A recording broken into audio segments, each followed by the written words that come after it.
Aslama min Tunis. Bonjour à partir de la Tunisie. Madame la Présidente, Madame Jessica, je vous remercie pour votre invitation et je vous félicite pour le choix de ce thème. Le thème du rôle d'éthique, ce thème judicieux qui nous a permis aujourd'hui, même si je ne suis pas physiquement présente avec vous, nous a permis de dialoguer, d'échanger, d'être présentes l'une et l'autre et également discuter ensemble du devenir et de l'avenir de notre continent. Permettez-moi de vous parler de la longue histoire de la Tunisie, que vous connaissez certainement bien. Aujourd'hui, la Tunisie, elle fut en 2018-2019 capitale de la femme arabe.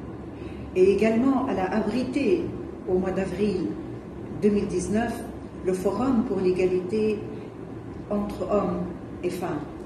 Donc aujourd'hui, si on parle de l'égalité entre hommes et femmes, il faut justement parler également de l'égalité entre femmes et femmes.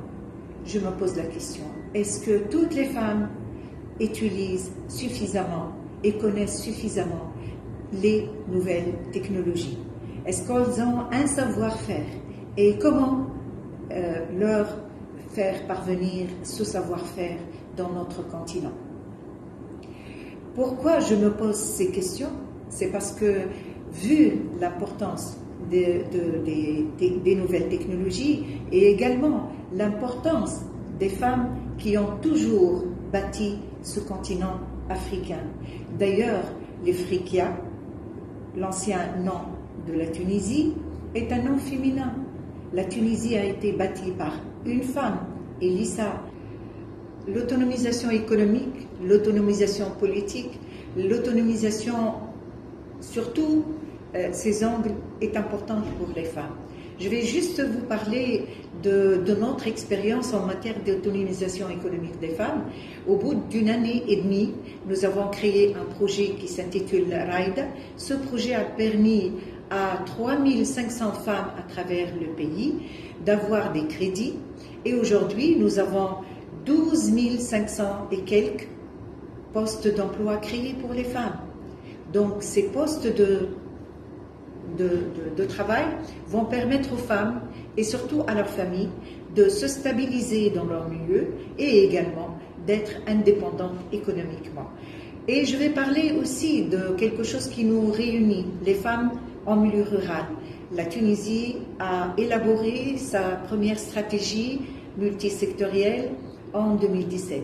Cette stratégie a permis aujourd'hui à un grand nombre de femmes d'avoir la protection sociale grâce à une application technologique. Et donc, aujourd'hui également, je réitère la possibilité pour les femmes d'utiliser les nouvelles technologies. Leur téléphone tout simple ou tout simplement va leur permettre de s'intégrer dans la protection sociale, d'avoir la retraite en arrivant à l'âge de la retraite.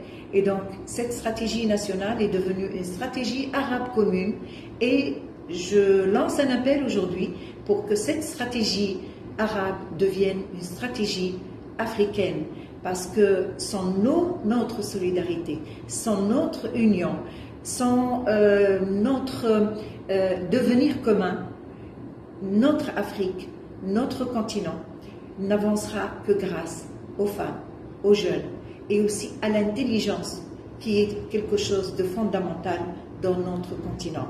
Je vous dis également que l'Afrique est une et soyons unis, soyons solidaires et le devenir et l'avenir de l'Afrique nous incombe, nous, les femmes africaines. Excellents travaux et je vous dis à très bientôt sur une autre terre de l'Afrique.